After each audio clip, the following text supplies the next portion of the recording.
পহেলা March থেকে পূর্ব ঘোষিত ধর্মঘট আপাতত 2 মাসের জন্য প্রত্যাহার করেছে পেট্রোল পাম্প মালিকদের সংগঠন পেট্রোল পাম্প ওনার্স অ্যাসোসিয়েশন ও বাংলাদেশ ট্যাঙ্ক লরি অ্যাসোসিয়েশন।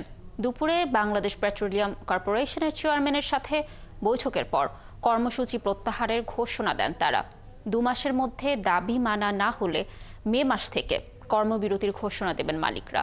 মোহন ইসলামের প্রতিবেদন। মূল সড়ক থেকে পেট্রোল পাম্পের প্রবেশের জন্য সড়ক অধিদপ্তরকে একটি সুনির্দিষ্ট টাকা দিয়ে থাকেন পেট্রোল পাম্প মালিকরা, কিন্তু গেল বছরের জুন মাসে সেই ইজারার অঙ্ক বাড়িয়ে দেয় সরকার। এর প্রতিবাদে আগামী 1 মার্চ থেকে পেট্রোল পাম্প বন্ধ ও তেল পরিবহন বন্ধ রাখার ঘোষণা দেয় মালিকেরা। দুপুরে এ নিয়ে বাংলাদেশ পেট্রোলিয়াম কর্পোরেশনের চেয়ারম্যানের সাথে বৈঠকে বসেন পেট্রোল পাম্প ওনার্স অ্যাসোসিয়েশন ও বাংলাদেশ ট্যাঙ্ক লরি অ্যাসোসিয়েশন। বৈঠকের পর 2 মাসের জন্য ধর্মঘট প্রত্যাহারের ঘোষণা দেয়া হয়। আমাদের যে ঘোষিত কর্মসূচি ছিল 1 মার্চ থেকে তেল উত্তোলন ও পরিবহন বন্ধ থাকবে, সেটা আমরা স্থগিত ঘোষণা করলাম 2 মাসের জন্য।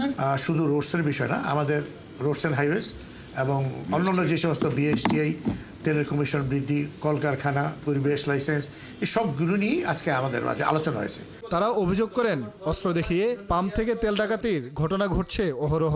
রিসেন্টলি আরম্ভ হয়েছে এটা, মোটরসাইকেল নিয়ে তেল নিল, তেল নেওয়ার পরে হয়তো আমার যে অপারেটর তার সাথে এটা গন্ডগোল করার চেষ্টা করে, যদি করে টাকা ছাড়া আপনি যাই না ভাই, 60 টাকাটা দেন, নেবেন দেখা যাবে, ওই তখন হয়তো একটা জামা কাপড় উঠে একটা কিছু দেখিয়ে দেয়। বিপিসির কাছে তুলে ধরা দাবির সুরাহা না হলে আগামী মে মাস থেকে লাগাতার কর্মবিরতির ঘোষণা দিয়েছেন পেট্রোল পাম্পের মালিকেরা। মোহন ইসলাম, 71, ঢাকা।